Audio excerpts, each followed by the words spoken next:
We did ask him a lot of questions about it was professional, wasn't it, really? We make friends, let them win. Right, okay. Well, hey. Right, good evening and welcome to Rhubarb Radio Sport with you here live on Tuesday night. We have got a great deal, many things to talk about tonight, yet again, in the world of Rugby League. We are joined tonight alongside your usual suspects of myself, Ben, Adam, Chris, Emma. Tonight we are also pleased to welcome Mick Greensmith, who is there in his... Media mogul. Media mogul, Mick Greensmith. Trying to blend in quietly. Yeah. Media mogul, what's that? Oh, he loves being on a video, does Mick? TV, videos, radio. Have you got any like little mini fame then? Yeah, I would say more infamy than fame. Are you that important you have a catchphrase yet? No. Oh, come on, you must have a catchphrase.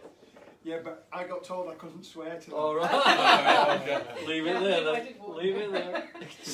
Fair enough. Minor swearing, perhaps. So I think we've got plenty of things to be talking about tonight. I'm squinting, I'll be honest. I'll go through the agenda then for It's tonight. worse than the doctor's right. My writing is pretty terrible, so we're going to talk about rule changes with the shot clock. Referee shirt, just saying. Fixture list. So Easter fixture has been changed, only one fixture at Easter. And obviously the double headers. For instance, Wakefield playing I think 2 double headers at the start of the season. Trent Merrin, obviously he's gone back on. You'll have plenty to say on that, Ben, won't you? Yeah. Magic weekend fixtures we'll speak about as well, because I had well, they come out a bit ago now, but yeah, I think there's a bit to talk about there as well. Yeah, of course there is. So, rule changes, let's open it up then. Let's start with the easy one, if you will. The first rule change we've all seen is probably the shot clock getting shortened this year for both goal line dropouts and scrums. I think they've trimmed 5 seconds off both of those. I think it's fair to say everyone thought the shot clock was a good thing last year, sped the game up. Mick's pulling a face at me now. No, I don't think Danny Bruff would agree with you from what he said on camera. Go on, Mick. Well, I don't think it does speed it up. I think that the players can see how long that they've got. So they take the absolute time. You're there in a referee's shirt. The referee's got a whistle. He can blow for time wasting. It's all the rules been there for time wasting before. Why not enforce the rules instead of making a new one up and overcomplicate the game? And why have a rule that's implemented at one level of the sport that can't be implemented across the whole of the sport? I can give you the answer for that, Mick. Yeah, it's money. Well, no, I wasn't even going to go with that. It's because we copy everything the Australians do. I'm convinced that whoever wrote that rule in doesn't get the concept of time. Like, 1 minute is a lot longer, I think, than they thought. They thought it was going to be. Because if you count to 1 minute, it's quite a fair bit of time. It just doesn't seem it, because we think 1 minute, it won't take, we'll do it quick. But when you're on a pitch and the ball's gone dead, 1 minute is a considerable amount of time. Yeah. So it needs at least half in my opinion. The 1 minute's for conversions, it's 45 seconds. Well, it was 45 seconds for... Down to you're right, for the drop out, and similarly for the scrum, Do you think 5 seconds makes much difference? No. I think it... Well, it depends what perspective you're looking from, if you're going for glory, but no, I don't think... For me, the referee's there with a whistle, with the rule book that, if you time wasting and a dropout, you blow the whistle, and they'd start penalising them for throwing the ball away and stuff, hadn't they? So, to stop them time wasting. But the thing is if the ball has gone dead, then there's a rule for the stop clock not to be started. So certainly from a scrum, if the ball's not there on the pitch, then they don't start the clock. They don't. So you can quite easily a bit of a knock on here. We want a breath of fresh air. Let's just boot the ball out. Yeah. I thought I'd read somewhere that in actual fact that rule as it stood last season and the time allowed was no quicker than stoppages for things like the ball going dead and it's a dropout, scrums being formed, than it was the previous season. I'm not which sure. is what's led to them cutting it by half. I'm more going. I definitely read something this week that was along the lines of, in terms of the games that have been on TV, which are the games that are the easiest to track in terms of, you know, run time. Yeah. We have seen them shortened, and I think from a fan point of view, that is a good thing, because I can remember there were one point sort of back end of last year, not this season, the season before, where games were running over, you know, teams were taking the mick to get out and get kicked off on time, teams were taking the mick at every single opportunity for a scrum or a drop out, and, you know, if you've made that long trip over to Wigan, say, over them there hills on that M62, Done that on a Thursday know, and Friday. that's what I mean. Every little bit of time you can gain to get home, if it's knocking 5 minutes off the game-ish, maybe, which I think is what the quoted figure was, you know, that is of a benefit to fans, and I do think... I don't think it's for fans' benefit, Ben. Yeah, well, Don't paint It's it for up like TV that. scheduling, Honestly, isn't it? for well, that fans' helps sake. too, yeah. It's making sure that the game's finished by 10 o'clock so they can go on to something else. Well, I What don't did understand Danny this, Bruff right, say to you on Saturday? First, before I go on to that, why does a referee need a shot clock to tell him if a team's wasting time? Well, he or not? doesn't. In the same, He's got a if he's got his own watch, It's the point Mick's making, and I think he's right. Why he cannot have the jurisdiction himself to look at his watch and think, right, I'm going to give it 30 seconds to It's set just- that scrum. yeah, but otherwise it's time wasted. That's the issue though. It'd have to be. I think the idea of it It should be was open to interpretation Yeah, by referees. the idea of it was that it standardised it, and it meant, you know, if you do this, then that is a penalty. And that's what I like. I like that it does standardise it by giving you that set amount of time. But you just why do we need a shot clock? Why can a referee Yeah. not just base it on his own wristwatch? Like, And how many penalties were given last year? I didn't see one. I'll be honest. Yeah, I'm going to say maybe one or two, and certainly even in NRL, There's not many. one or two. You know, I think there's far more important parts of games to be cleaning up and tidying up. The ruck. Well, yeah. If you We want, can talk about if you that, want so, to yeah. effectively speed the game up, The ruck needs Round the sorting. ruck. Yeah, then do that. Don't mess about with knocking 5 seconds off or 10 seconds off. But you know, this is why I'm saying, I thought I'd read somewhere, maybe it's just my own impression, that in actual fact, they still seem to take as much time as they possibly could, that the shot clock allowed, and it seemed to be no quicker than the previous season to me, because they would milk it for all they could. Yeah. You know, so And I think actually- it's a good idea. And what did Bruffy say? Something about you see which defence was tired or whatever by, or was it energy levels he was talking about? well, he said, And if the same anything, would rest. benefit the defence because Yeah. you get a breather, but it slowed the Oh, attack 'cause down you can almost take because all, of isn't lose all the time. So technically, it'd be detrimental to the attacking side. Yeah, it could knock Just some of that momentum out. yeah. Yeah, it could knock some of that momentum out, definitely. So I think Which, by the way, that I've never realised how hard it is to like, interview people before, especially on sport like that. Because Well, you should be prepped. well, what it is, right? You have When a you pen. focus on interviewing, you've got all these questions in your head, but you listen to what they say, you forget what you're going to ask. Next question.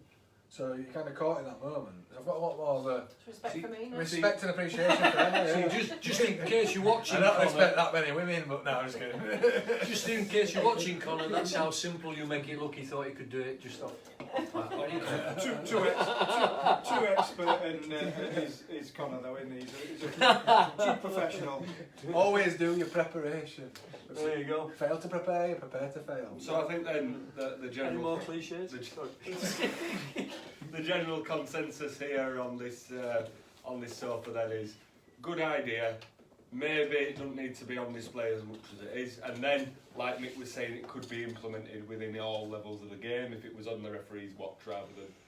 And I think we would probably be in agreement that even with the time they've cut off, if you want it to have any sort of impact on the game, it probably needs to be a wee bit Well, shorter. They are putting it into the championship, aren't they?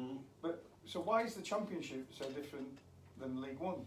What's the difference there? I mean, there's just as many televised games, let's say. You know, so Yeah. why is it because they are going to be showing some more championship games? Is that the thinking behind it? Do you think? Let's hope so. Well, they should be doing, shouldn't they? It should be standardised across the sport. Well, if it's a rule, it's a rule, It's a- isn't yeah, it? exactly. But it's been involved in community rugby. It's one of my bugbears, as it is. There was a rule change came in a couple of years ago on the free play rule, and at Yorkshire Juniors community game, and even at open age, the rules are that you play international rules with the dropout of not having the 40-20 unless there's appointed linesman, and generally that would only ever be in cup games. So we'd be playing the international rules, but the referees were being told to play the free play rule at under 12s and 13s and 14s, which isn't in the international rule book. So there's a clash there. So when we're introducing these little rules to try and emulate what they're doing in Australia, you've got to think about the whole of the game, not just the top tier. And unfortunately, that is the nature of what rugby's about at the moment in the UK. Super League and then everything. I was going to say the different bodies don't all sing off the same hymn sheet, do they? There's more rugby out there than just. I think with football, I can't think of any rules in football where it's different. Well, there's just the VAR, isn't there? There's just Well, it depends. In If you terms of start talking specific about football. juniors, because when you start about mini soccer and upwards, then you know there are a lot. Of Oh, I know We've they've got modified rules, and we have they are. modified rules in rugby specifically for the I'm ages. talking specifically up. Yeah, but once you get over 12-year-olds and you're playing It's competitive 11 rugby, side, and that's the rule book. and in rugby it's exactly that. 12 years old competitive rugby is you're playing full international Pretty much, rules. pretty much.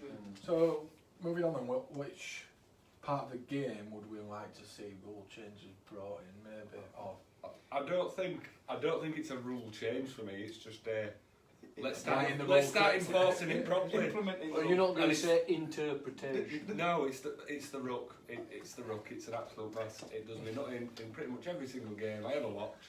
There seems to be one thing that's a penalty one week that's not a penalty next week, and it just infuriates me. And I, without wanting to sound arrogant even amongst you guys, I feel I genuinely have a good grasp of rugby league, and I can't understand the ruck from one week to the next. I can't understand what's a penalty one week. And there was me thinking you were going to say shoulder What's a passes. penalty not there?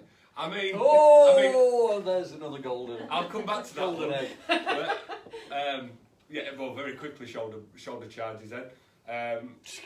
Just while we're on that thing, I see no reason why it can't be enforced the same as any other tackle. If you hit someone in the head, it's a penalty. Anything else, it's fair game. Yeah. That's my opinion on shoulder and I charges. think a lot of rugby league players agree with you as well. I think most people in the game, as long as you're not hitting above the shoulder, effectively the head, you know, any contact with the head is foul play, and you know, a shoulder charge properly executed, you know, Sam Burgess made a career out of it for X amount of years, didn't he? You know. So did the $9 million man. Yeah. I think the argument for that in particular is, and it was highlighted last year. I can't remember which lad it was. I think it was Hull player. I think that came charging out with the ball, and he actually just dipped his shoulder into Like you would for an a shoulder oncoming charge. defender, like And he was carrying the ball. and he was carrying the ball, and he just dipped his shoulder, and he knocked his kid right off his feet. I mean, it would put him out. Well, you know, it's like, I can give you another more recent example. and that's all right Because he had the ball. Luke Page carried the ball 3 weeks ago, first tackle against Papua New Guinea, Great Britain. Turned his Yes, shoulder he in. did. Yes, that's Caught right. James Graham, that Rick James Graham. And he was out for the rest of took the game. took his own player out. So I think I've got to agree with you, look, because what did Myerdin were moving off Marco last year. yeah, And taking them 2 steps forward of a man trapped it row. and it took him Rather about, than just getting up and it playing took all him the way. about 6 games to sort that out, didn't it? And they don't- they but won't again, though, the penalise it, message you know. was clear: is if there's a player in the way, you take a step to the side. Yeah. Yeah. But they still Or you step back. you either step back or you step to the side. Yeah. And at least it stopped them stupid penalties when the hooker was Well, throwing the wanging ball the in, ball, wanging yeah. the ball deliberately. I mean, it got rid of that, but it created another problem. It's like, you know, playing from a, you know, you're pulling a marker for not being square. How can you pull him for not being square When if you've man's not played moved the where to ball play the ball in the is, correct place? If they were stood in the right place, which quite a lot of the time they would be, then. You know what interests me, and this is always, and it comes down to coaching. I know the coach to try and get the best advantage they can and get as close to that line where, you know, you're overstepping, sort of like breaking the law or whatever. But I've noticed that you get kind of like Wakefield Trinity. They've just had a new wrestle room kitted out. You know, and there's all this third man in, and when they hit the ground, that's not where the tackle stops No, for no. the defenders. The defenders are trying to push them round on the floor so they're facing their own line, so they can't turn them on their back. It's all about wrestle, and to me that makes the ruck so complicated and so messy. It's amazing how far that's come in such a short time, because again, I remember watching a video recently about, remember when we were talking about the Great Britain tour the other week, a video from around, I think it was 2007, and back then the most complicated thing in terms of the wrestle was if a man tried to get his elbows and knees, you'd pull his elbow so that he'd fall at least on his front, or you'd pull his elbow so that you could turn him. And now we're talking about men locking the ball up and twisting and turning and manipulating, not quite manipulating joints, but it has come such a long way. Peeling off as well, yeah. It's like I'll let you're coming off one by one, even if you're not underneath the player. Yeah. So if there's 3 men in, they come off one after the other, whereas all 3 should be trying to get off immediately. As soon as the referee says. Yeah. And all those things that we're saying about like rule changes, just enforce the proper rules. Yeah. The beauty of rugby generally, or what it used to be the beauty of it, was the simplicity of the game. We only give the odd kind of penalty away. I mean, how many different types of penalties are there in Union in comparison to League? But we're going down the route. They're going down the route of putting all these rules in that are just totally unnecessary. They slow the game down enough, let alone shot clocks and what have you. The amount of different type of penalties that we can give away, and stop-start of the game and the referee blowing the whistle. Just impose the simple rules properly. If somebody's deliberately slowing down or there's foul play, blow your whistle. If somebody's taking an age behind the sticks to take a drop off, blow your whistle. It's like, the game up that way. It's like in the motive to attract more people to the game by making it quicker. They've almost kind of, not alienating the current fan, but they make it really frustrating in terms of the ruck, because they're saying, penalise. I've lost track of what I was saying actually. Well, I'll just tell you that Cyboyle says in football there's sin bins in non-league, but in league football I saw someone announced that was a thing. We just need to say hello to Chloe, who says she thinks you're cute in your pink top. Chloe gets some glasses. So do I. I mean, it's not as good as Mick's yellow one. And Crystal's watching from Iowa, so she says hello. Iowa? Yep. And I just need to mention as well, Darren Clark says that this weekend, Saturday, 1 o'clock kickoff, Carlisle Rugby Union, there's a Masters Games being played in memory of Hugh Waddle. Wow, there you go. There's a good cause so to while support. you're thinking of what you were going to say. But have you found it? I am. When it comes back up, I'll just interrupt you on the speaker. Well, interrupt me by all means, because what I was going to say is, when we've been commentating last season, the main things that came up all the time, and that a number of coaches spoke about in post-match interviews. Hold it in the head. So saying that referees are applying the rules in terms of the ruck area, so they're letting people move off the mark in order to speed the game up. But it's almost like that's a detrimental, like they're ignoring the rule to try and make the game quicker. And then you get frustrated when they do give a penalty. And then when they do give a penalty, they say that the referee's taking a line like that. But well, no, he's got to enforce the rules. If the referees clamp down on it and be consistent enough, and they should be all the way through the season, it might take a full half a season, full season for players to finally get it in their head that they cannot keep messing around it. The prime example that Mick said about the hooker throwing the ball into the man who was down in the ruck. It only took maybe 2 weeks of them penalising that, and we didn't see it again. Yeah. Well, I think Carlan tried it. Tony Gigo might have tried it. But but then they just gave it as a play on, didn't they? They just gave it as a play on there, which is the right thing to do. Deliberately seeking a penalty in league kind of goes against everything the that we ethos like. of the game. Don't want to be footballers. We're bordering on being footballers and not wanting to, slate the round ball game and. Living in a rugby city rather than a football city.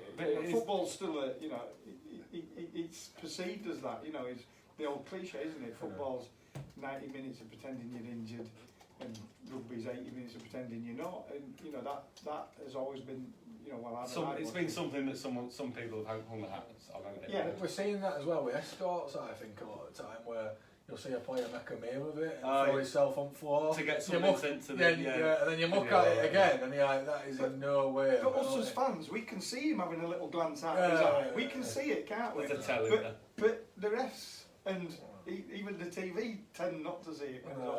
But when you watch a lot of rugby, whether you're watching it at kids rugby and open age rugby, when you watch a lot, you get to know what the real tricks are, the old school tricks, which you can kind of go with a little bit. But there's this new style of trickery in there that's the frustrating thing. I think a lot of the only old school trick my dad taught me was putting Vaseline on your shirt and then rubbing it in the other person's eyes. Not Vaseline, sorry. DP. That sounds like it's come off Shelton Common. Bit of DP. Controversial.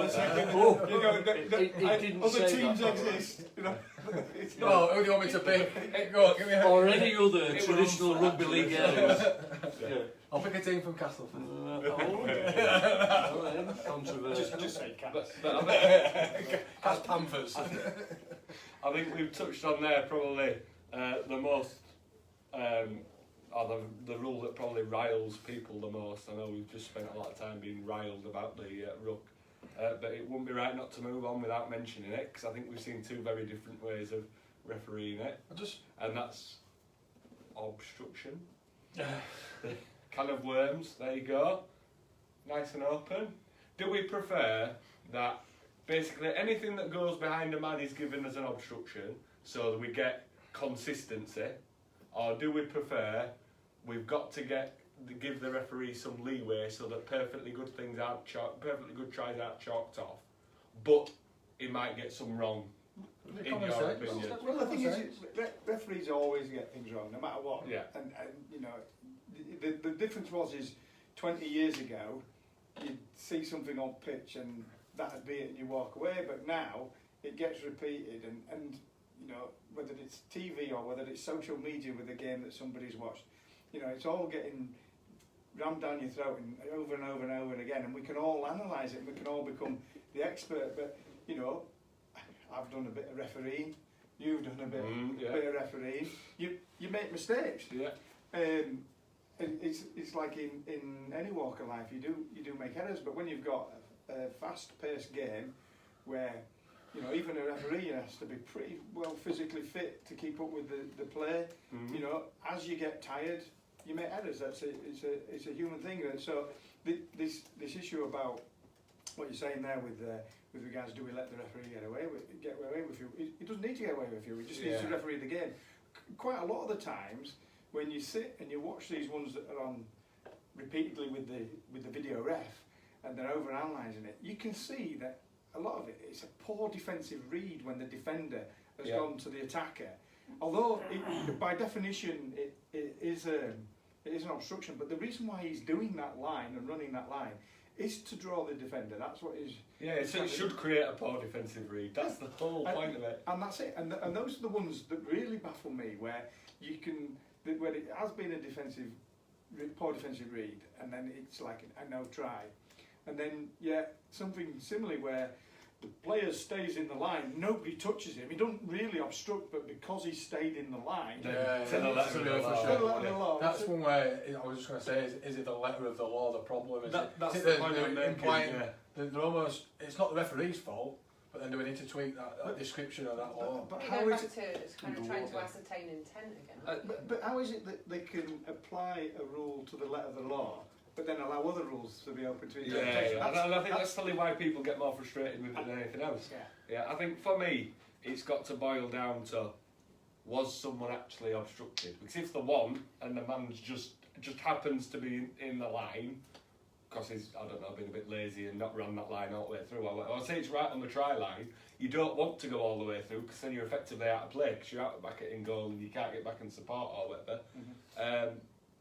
You know, if you're just there and you don't obstruct anyone, then for me, you know, a little bit of common sense is needed. You know, you're not allowed to use it. Just give it. Just give it. Just one thing. I was thinking we've obviously done rules to death, but I've been thinking about expansion argument and things like that.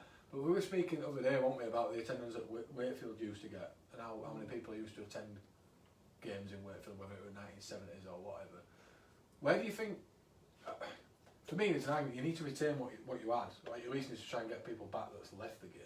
Why do you think people aren't coming? But it's all well and good trying to expand, but where did it go wrong in terms of not retaining what we already There's a had? number of things like TV has an effect. Putting the game in one basket, which is effectively the top tier, takes people away. Because I watched Wakefield in the 80s, and Wally Lewis is back in town, and I remember 14,000 people watching Wally Lewis in Wakefield, right? And you could not move for chips, like, you know, it was absolutely heaving. But then Wakefield fell away from that top division and really struggled. They struggled to get back up, and that meant there was fans went away, and then if they wanted to watch rugby, they could watch it on telly with So you Sky. didn't necessarily have to be there. Yeah, No, yeah, and they were watching more successful teams. And what was the value of a ticket back then? In relative terms to today. In the 80s, I didn't used to pay rent. I used to sneak over the wall. But You're listening, Mr. Carr? My dad used to pay for me. It's so- like your back bill. I mean, it You can imagine it downside a lot cheaper. I mean, even Well, including everything was, inflation. but it was I think all it's relative. think wasn't No, it? but I mean, including for inflation. You see, I bet if you take it to no, account, I bet it I was think still it was half. a couple of quid in the early You 80s. see, I mean, there used to be floodlit rugby league football Yeah. on BBC BBC Two. I think it was Eddie during the Waring week, and, yeah. as well as your sort of like Challenge Cup stuff, which was covered by Well, yes, I- BBC. But that was the extent. Was it John Plaid that did the floodlit trophy? Yeah, there was a John Player too. Yeah, but that and the Challenge Cup, and that was all you got. There was no Sky, you know. But we used to pack out Wakefield Trinity. When all of you were back. That's what I guess I'm trying to get into it is that I see a lot of negativity from rugby league fans in general with genuine gripes about the sport on forums and whatnot, and the game's driving them away. I'm just trying to think, like, we have had that fan base because, like I say, clubs have had 30,000, 40,000 in the past. Why is it not? Well, a true supporter would never say it's driving me away from the It's too sport. expensive. If No. you don't say it's driving me, you wouldn't, because there's so much rugby to watch out there. You don't have to go. You don't have to go to Wakefield. That's the point I'm making. You don't have to go watch St Helens and Leeds Challenge Cup final, and you don't have to go watch Wakefield against Wigan or whatever. There's, you know, especially in the district of Wakefield with the amount of community clubs we've got. You know, you've got under sevens. It starts at now every weekend. Sevens up to 18s. There's games all over the place. There's open age games. Every bit has got its entertainment. If you just want to see super elite, great rugby where no mistakes happen, watch NRL. Yeah. Watch NRL. It was purely and simply. You talked about community clubs. If it came to a participation, when I was a kid, you either played for your school team or you didn't play because there were no community clubs. And I remember the Burma Sevens that they used to have up at Snakethorpe, which involved like Lawfield Lane and Snakethorpe School, Eastmoor and all these places. And you grew up playing either for your school team or you didn't do any sports. Nowadays, there's so many community clubs and the competition is so good throughout the area. You know, there's such a plethora of things you can do or you can go and watch. It's unbelievable. But I think if you look at the figure I saw this weekend, I mean, Wakefield's season tickets so far at this stage compared with last year, I think I saw the figures 12% up. 12% up on last And year's sales. so, I mean, you know, With a poor season. that's after, But I think, so I think, you know, there is a bit of momentum gathering at Wakefield. Whether that's true across the sport, I don't know, do you? Well, And I'm saying sport because I'm, again, looking at Super League as a competition rather Community than the clubs though are overall. having problem recruiting, aren't they? Yeah. Yeah. Ultimately, if you Definitely. top clubs, Oh, though, that's it's Community clubs the generally are having Community clubs, problems. they got a problem with recruitment and player retainment, specifically over 15, 16, 17 years old. The game as a whole is in my opinion, as a chairman of a community club, it's in a bit of a mess. Yeah. More than a bit of a mess, because Is that down to the actual bodies that run it at that level, or is that down I'm to glad you said bodies. clubs? I'm glad you said bodies, because this is the biggest problem that we have in the game in the UK, and not wanting to detract from what we really want to talk about, and I don't want to go on a campaigning exercise, but the problem is there are too many voices in the community game as to how the community game should be run. In Australia, and we do everything else where we copy the Australians, apart from this, but in Australia there's one governing body, so they govern, the Australian Rugby League govern every age group from tots to NRL. So they impose all the rules, they do it. Now there's a kind of a route that it's trying to do that in the UK, but we still have Barla that necessarily locks horns with the NFL. Yeah. Well, in the junior game, you've got Yorkshire Juniors, who is the biggest community league in the country. They've got by far the most participants, and then you've got North West Counties, and we're playing different rules between the two. Yeah. And you know, even when the RFL says these are the rules you're playing, one will say, well, we're not. We want to do what I want, and there doesn't seem to be the repercussions of that, you know, for you breaking the rules. Plus, then you've got this. You mentioned the word expansion. We've got this false expansion that goes on where the RFL thinks, or whichever governing body is in that area thinks that the way to expand the game is someone says we want to start a team. We're going to run out of that pub and play on that school playing field. Whereas I run a club which has got 7.5 hectares of land, a clubhouse that costs, even if we don't do anything, I have to find £12,000 a year to run that club. Whereas a club can set up with one team. Is that why Tony's wines are so expensive? Yeah, I charge Tony extra. That's Tony's fault. But you know, teams are allowed to jump up out of wherever they want. You know, we've got teams here in Wakefield that have been established. I mean, our teams a long time. Yeah. Ours is a relatively new one. It was established in 1981, where we've all got grounds. You know, the likes of us, Crigglestone, you got Eastmore, Stanley, Upton, Normanton, who all have great clubs and great facilities, been established for a long time. Charleston as well, where we all have our own grounds. They're our fields effectively and our clubhouses. But yet, for whatever reason, if a team wants to start up in Wakefield or Normanton or Castleford, it doesn't take much, does it? It doesn't take much. Then you know, in the last 2 years, there's been 3 teams that have been able to start up like that. And one of those teams are on their 3rd home this year in 4 years, which is, you know, they're playing rugby out of a different place for the 3rd time in 4 years. I mean, that's not right, surely. And the way there seems that's expansion and player numbers are up. But this is another falsehood saying that the player numbers are up. Is that some of these players, because they were registered the previous year at another club, and then a new club started up, and they've kind of, because there's been a fallout or whatever reason, there's a new club, they're there, and they're seeing that as their new players to the game. It's a bit like the old nurses, 50,000, 19,000, not wanting to get on the political side of things. This is double accounting for players, and I was at a meeting the other day when they were talking about open age players being up. And it's rubbish. The number of open age players is not up. We've 54 registered players at our club, but we only have 8 that turn up, 8 to 10 that turn up for training, and there's only ever 20 that turn up for game day. You know, so they're adding counting all these players, and they're not really there. So Dave Taylor wants to ask you if you think more televised games opens up the game to people who have not actually previously bothered with rugby league.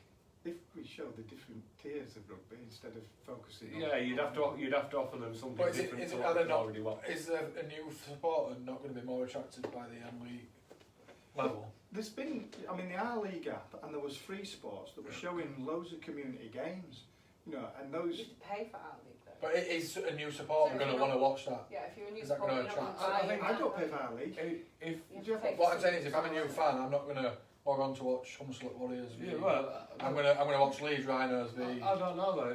If I'm a completely new fan, am I going to know the difference between watching, I don't know, Wakefield and watching Batley? It's accessibility. Our league's not on Sky Sports. But if it is there, that's what I'm saying.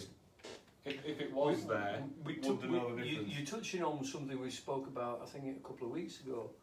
when you're talking about Sonny Bill Williams, is he going to attract some new watchers? Possibly because of the name and the kudos that comes with him.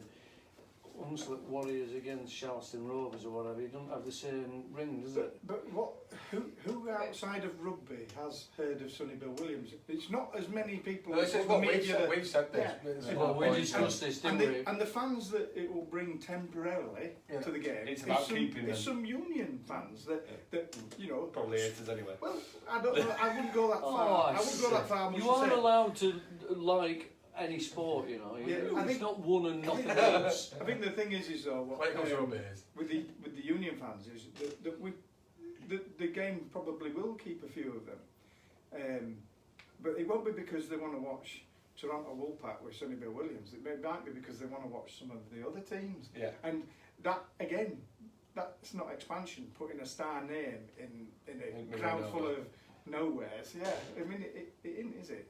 So. Right. Anyway, yeah. Quick message from Mick. Steve says he loves you being famous. Depends which Steve it is. Smith. Oh right, okay. Thanks, Steve. Steve Smith was in the Australian cricket. Wow, No. Very famous. No, I know which Steve Smith it is. So, sort of chatting very quickly about Sunnyville leads us on probably to our next point, because I think in terms of the fixture list and the Magic Weekend, we'll finish with that and we'll put it together, because I think it's rather logical. And obviously Sunnyville probably the pick of the marquee players who are on their way over next year, certainly in terms of name. But the big news this week has been a marquee player who has gone the other way, so to speak. Trent Merrin this week announcing that he's going... Is he a big player? I'm just big name. He is in pie consumption, yeah. Is he really a big name player? I mean, sorry, it was when he came. Rhinos fans might think it's important, but to the rest of the world, I will genuinely, sort of cards on the table. The turning point in Leeds' season last season was Trent Merrin being named captain. When he suddenly changed the way he was playing, instead of being a spoiled, I'm gonna say, expecting a bit more. I think you gloss over it because he was poor for like at least a third. Because he thought he was a superstar and he deserved a bit more, but he finally decided he was going to play rugby. He got his head down, yeah. We'll say, and he was outstanding for me. Was that at the point when he was given the captaincy? Pretty much, yes, yeah. Pretty much. So, sorry, Ben, this is a matter close to your heart. Yeah. Carry on. Let us not interject further. He's been replaced with Ben's on a roll. Bigger star, though, hasn't he? Does he not think? Well, it's all a bit of a... He was never coming back anyway, was he, really? Well, it depends who you believe. I think... First of all, it's a bit of a joke. Well, this plays out so often in Rugby League, where this happens, especially with NRL stars. Which other sport would get this? It happens time and time again.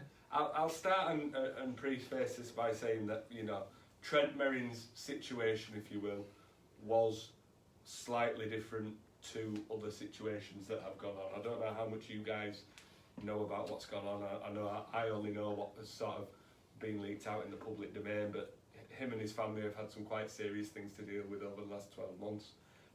Allegedly, before Ben says anything that we could get sued I'm not going to go into specifics. All I'm saying is it would have been understandable from what I have heard had Trent Merrin gone home when he originally went home midway through last season. I think it was about Magic Weekend time.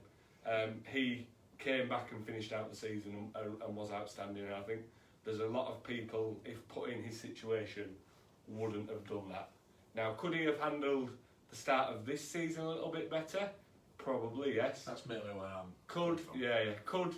Could Leeds have handled it a bit better? Does it look slightly worse because Leeds gave him this time frame and then the time frame went and then they still let him go? Possibly.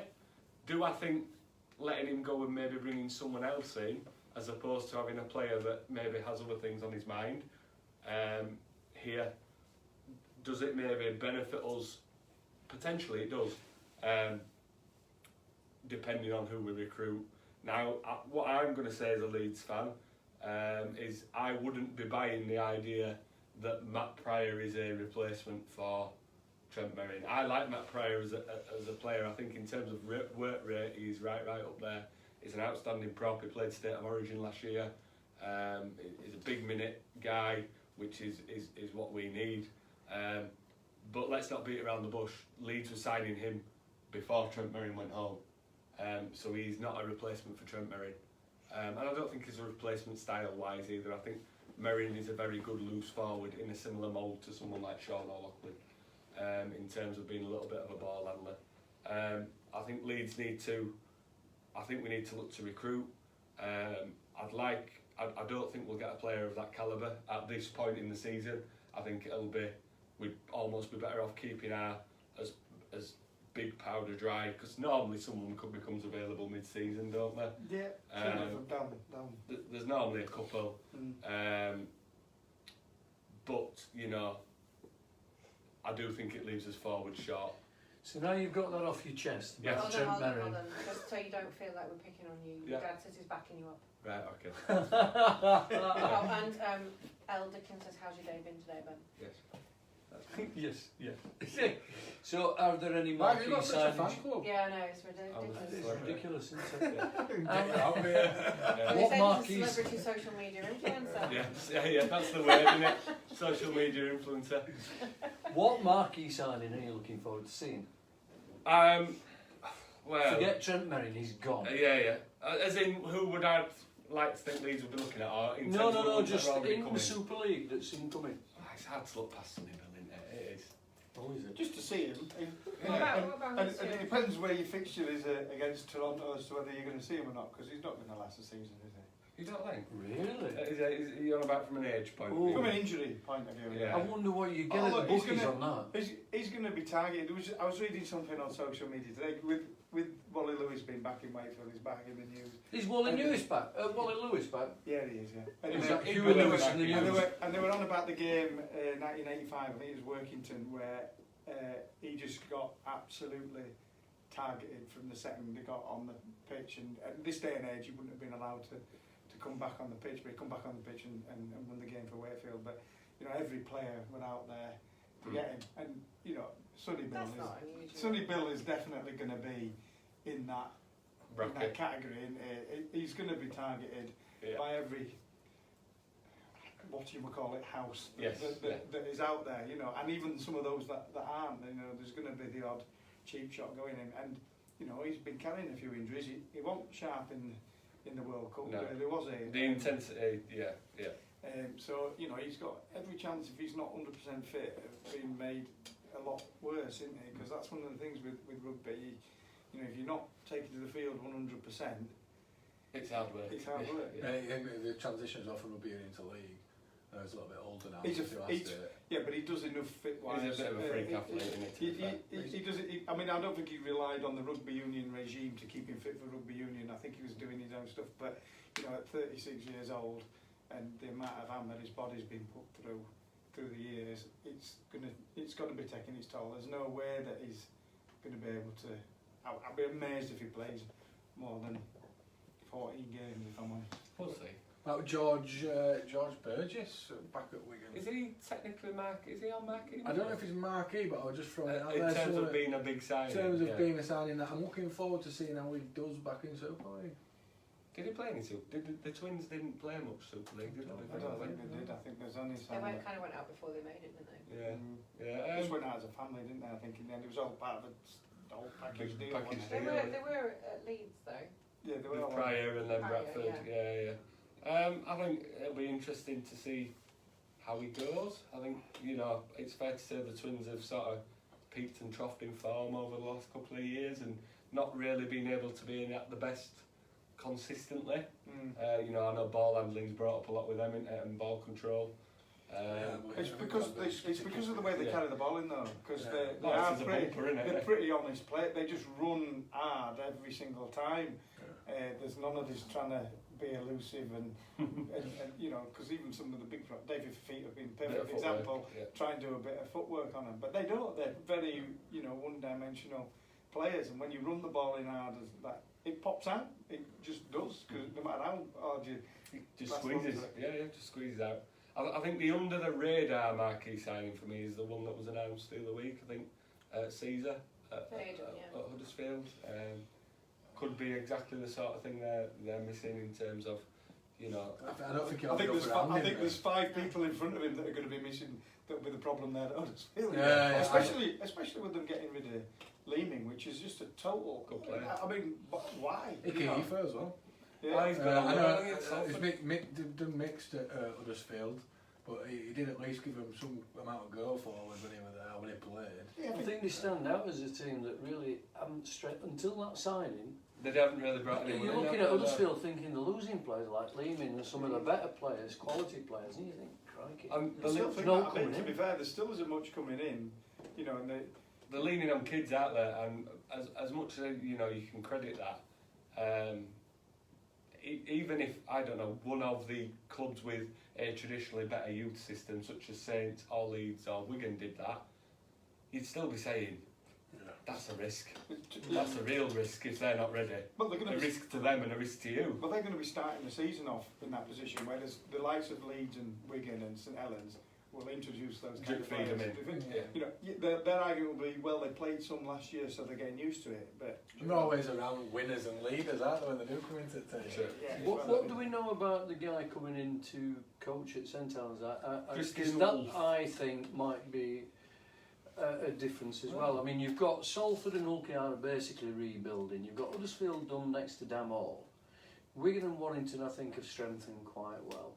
And you've got St Helens brought a new coach in. How's that going to affect the top of the table? Well, if they're playing the same system, it's not going. It's just going to make them stronger, I think, because the most important thing is continuity, and if you can keep the 17 starting as your 17 starting week in, week out, They've not done better. they've not done bad, and you know they've got a good side of Saints. You know, you can't take it away from them. They fully deserve that top of the table mantle. You know, it's the likes of the knocking on the door teams like Cass that you need to be thinking.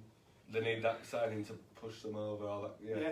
You know, and a coach would make an absolutely immense difference if there's a change of coach at Cass. They would probably go in a backwards direction because without a shadow of a doubt he's been It's just instrumental. with you mentioning systems and consistency, is he going to come and try and stamp his own style on it?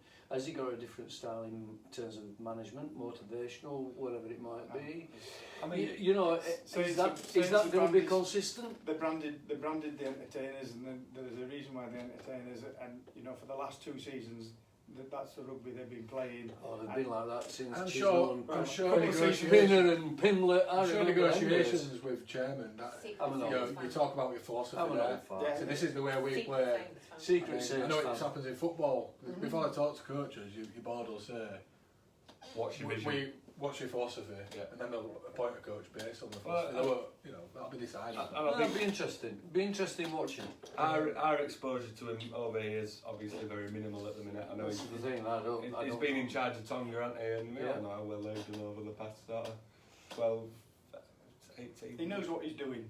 Yeah. He's no mug. So what about Castleford then, with the half-back pairing of Jake Truman and Danny Richardson? It's going to be next year. I think Danny Richardson's a great signing for them. Young and exciting, isn't it? Definitely. It's certainly from a like looking at the future for them. They've now got a pair of half-backs that if they keep hold of, they build the team around them. You know, they've got a good nucleus. Yeah. Yeah, they've got a good nucleus of players, and you know, plenty to choose from. There's a good youth system and plenty of community clubs to go find some new talent from as well. And you know, they've had some success, so there's a bit of cash in the bank if they need to go and spend some money as well. And you know, arguably the best British coach in the game that's active at the moment as well, aren't they? So you can't. Brian McDermott. Keep up. It's a big issue. Keep up. 5-year contract. Big contract, isn't it? That's just. Anyway, we've not got 2 on left, so we'll move on to the last thing, Magic Weekend fixtures. I probably should have got these up on my phone, Ben, if you can just get them up on your phone. Magic Weekend. But while you're doing that, we had the competition last week. I don't know what I've done with that, but we're going to draw that out. Yeah. So there are, I'll just show the people that there are names in the hat. Right there, look. It's not my hat. Is it mine? Have you got mine in there? It's got like little nits in. You're not allowed to enter. Don't look at me, I work at school. We'll ask our guests to pick one of the names out, and this is for the winner of the... you won't be able to read it if it's his writing, by the way. for the winner of the signed J. Pitts Wakefield Trinity top. Squiggle Mick. Can't read that last word. And if you'd just like to, if you can read my handwriting, Mick, if you can call the name of the winner out. Mario, just trying to decipher that. We're just going to say hi to Julie Tonner in Australia. In Australia? You're not going to believe this. It's only me.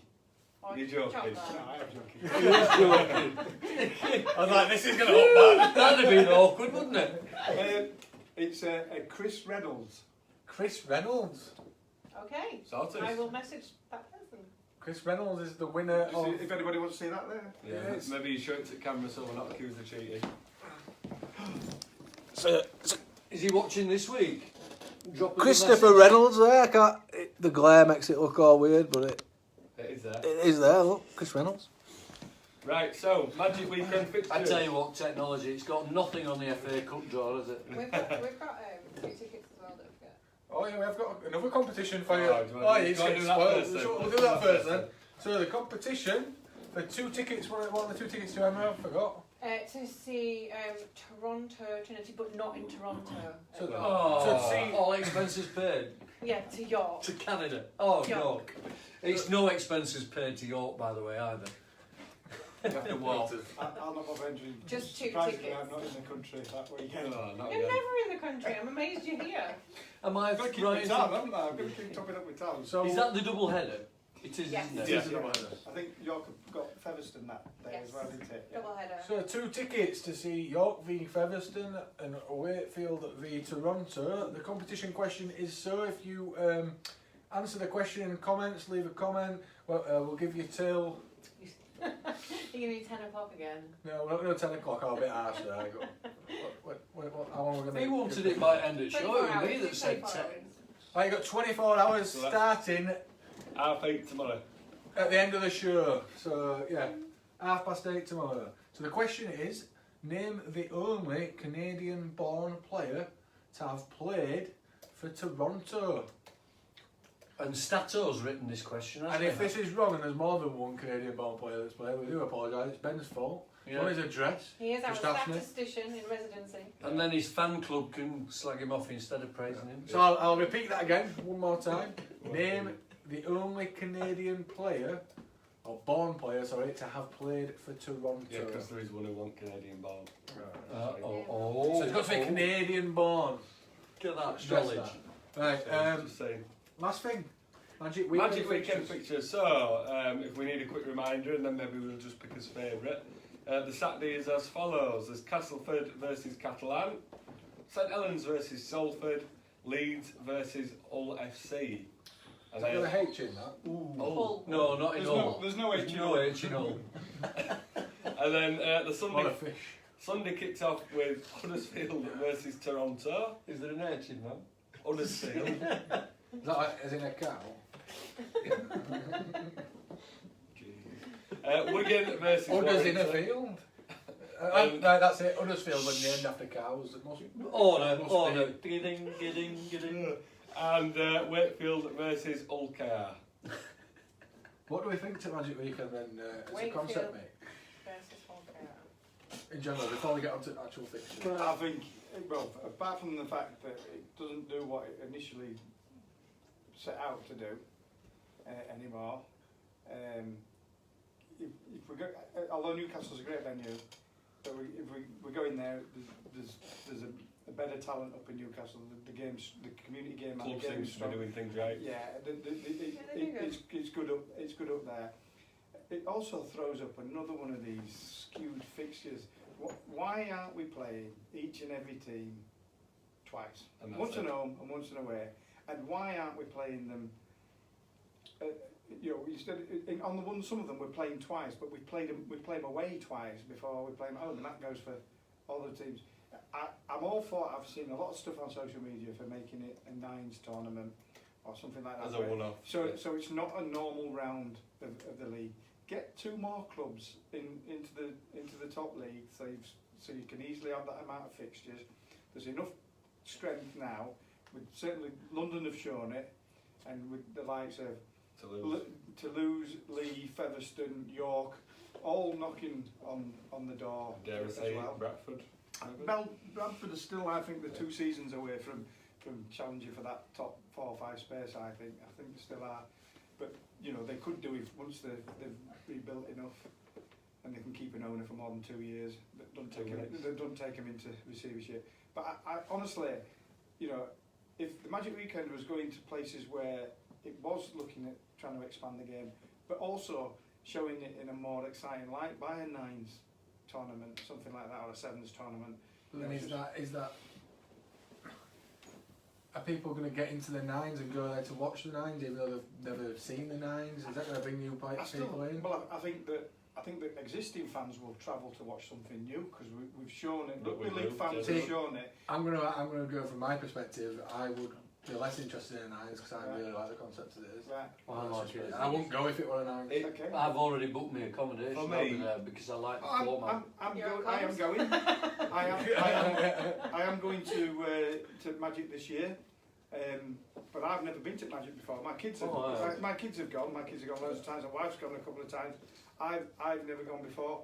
We're going this year because it's my mate's birthday, but it's a weekend, and you know we just make a weekend of it as well, which is what a lot of fans do. But we would do that if it was a nines or sevens tournament or something like that. I just think it's another way of skewing these fixtures, these duplicate fixtures, loop fixtures. Yeah, that don't bother me too much. It's all about the occasion for me. Do you know what? Even if you take aside the loop fixtures, this sort of like instead of just playing each other twice, we've got some teams you play a third time or whatever. You take that out of the scenario. Say that we still had enough teams in the league to play each other twice. Mm-hmm. I love the concept that you play a full round of fixtures At over one one place. weekend at one place.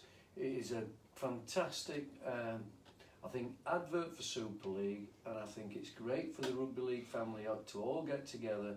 I'm glad it's back at Newcastle because I absolutely loved Newcastle last time it was up there. It was brilliant, far better than Liverpool, and that's no detriment to Liverpool. It's just Anfield was so far removed.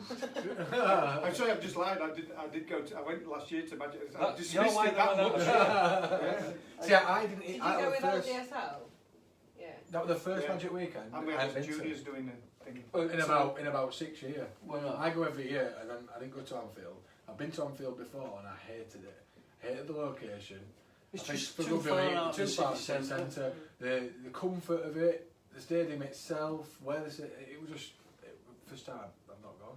I was quite impressed. Well, they're not comfortable seats because it's for football. It's about cramming as many people into a small As humanly space. possible. That's what it is, isn't it? But like what you're saying there though about the occasion, you could have that occasion if you turn that into a nines tournament. So you could. What argument at for the making moment? it nines? At the moment, you've got Wakefield playing OKR at the end of the day on Sunday. Yeah. Now, This is if where you had a tournament, That's the if you had a only tournament, you could have Wakefield playing OKR, playing Leeds, playing Wigan. Two fans will be there. The fans are there for 2 days. It don't mean For all. the 2 There's days. no online though. There's no online. I'm It going doesn't to mean all interject to a me. little bit. I do actually know that the London Nines tournament has been allocated for the Women's Super League to not have any scheduled games, so they can go down and play a nines tournament for the exact same reason, because it will be an epic event, but it will allow all of those women's teams to go down as a team and display what they can do. Yeah. But it's a separate entity, and it will be fantastic. Yeah, and I think Graham, who's organised it, as along with Tom Brindle, I think it's a fantastic idea, and it's extremely exciting. But it's a separate entity to the league. And I was saying the nines. But I would go to watch that. Yeah, but I would go and watch a nines tournament between the top tier, or even in some of the championship. But with the teams. amount of people that already go to watch it. I think it depends when you schedule numbers it. are- I numbers think are if you in put decline it, now, aren't you they? put But it yeah, this right, you time turn of it into a year. nines competition though, would you get 45, 50,000 what you get now? I would. Depends what you want. I bet you won't get half. It depends what you want to use the occasion for. If it's to promote rugby league and take it to places that aren't considered heartland places where there's established rugby league teams, then what's the harm in taking it and taking the risk on reduced crowds if you're looking at promoting the game? Well, that's if you use that motivation. But that's what there's if always you're the not, argument. if you're not using that motivation, don't matter. Yeah, I think Mick. I think that was the original ethos and the original Might have evolved. reason for I it. think I don't think it is that anymore. But No, I think, I don't think it I is. think if you go up Newcastle, I think it has worked. I think it has had an impact on Newcastle. So, although they've kept it there a bit too long, and you might argue, well, they should move it again somewhere else, I do think it has an effect in Newcastle. They're in a much So better why place not? than they were. So why not move it somewhere else now? Try and find somewhere where it does tap into local. The only thing I'll come back to, and I think you mentioned it in terms of the Hull Wakefield game, and you mentioned the word schedule. Yeah. The only thing I would say is that perhaps, you know, they ought to think about, you know, if you're going to have these games, make them of interest to as large a body as you can. Sort of like have Hull versus Hull, have it St Helens versus Wigan, have it Wakefield That was against originally the Leeds. format, Do you know what I mean? Again, yeah. The derbies, yeah. And So that it's a derby weekend, and it makes it interesting, and you are going to get people stay and watch, aren't you? Hull Wakefield, how many's going to be there at 5 o'clock on the Sunday to watch that? I mean, It's not even a bank holiday, is it? No. So, And I get a lot of clubs, especially the fan support of the bigger teams, St Helens, they'll complain that they've got to play Wigan rather than get Wakefield and get the easy 2 points. Do you know what I'm saying? So they'll say it's like, in a way it works against the them. Magic Weekend is bank holiday. It's the late May bank holiday. Is it? It is a bank holiday. Yeah. So you have got, there isn't, because we're stopping hotel the Sunday night. oh, that might I should have booked for I don't think it's a Steve bank holiday. too then. It is, yeah. Right, anyway, we've I don't think the wife will be pleased if she knows that, and we've got to come back home. I'm just trying to make sure we're banged on Sorry. 5. Yeah, thank you Shut for up. listening. I think we'll leave it there. It was a nice little. I think that was the liveliest debate at night. Magic Weekend. Well, It's the yeah. bank holiday was the last. That's what it's all about, isn't it? Is it a bank holiday? Well, yeah, is it a bank holiday? Is it not? You let us know. Well, The bank holiday that's changed in May is the early one because they've changed it to the Friday for VE Day instead of bank holiday Monday. So there's bank holiday at the end of May still. Like a plethora of information. Wikipedia, as I mentioned earlier. Okay, so thank you for listening. We'll let you know. Don't forget to thank Mick for coming. Thanks, I mate. haven't even finished my sentence yet. We'll let you know the father teaching his son manners still at the age of 29. I need it. Somebody's got to. It doesn't stop. Yeah, thank you for listening. Don't forget to answer the question, which I will repeat now just before we go. Name the only Canadian-born player to have played for Toronto. That is to win you 2 tickets to watch Wakefield v Toronto. Thank you to our guest, Mick Greensmith, that has joined us today. I thought he spoke a lot of sense there, some strong opinions. Thank you, Mick. Right, well, thank you very much. I'm going to be pleasant to It's not often I get told that I spoke a lot of sense. You're a guest. I often get told I speak a lot. Of something else. As soon as that camera goes off, I think. That's it. And we'll see you next week. Hopefully, we're not sure of the time yet. It could be 7, it could be 7:30. Could be 7:45. So we will sort that. We will advertise it. But please join us again. Thank you for supporting. And I'm going to go switch off.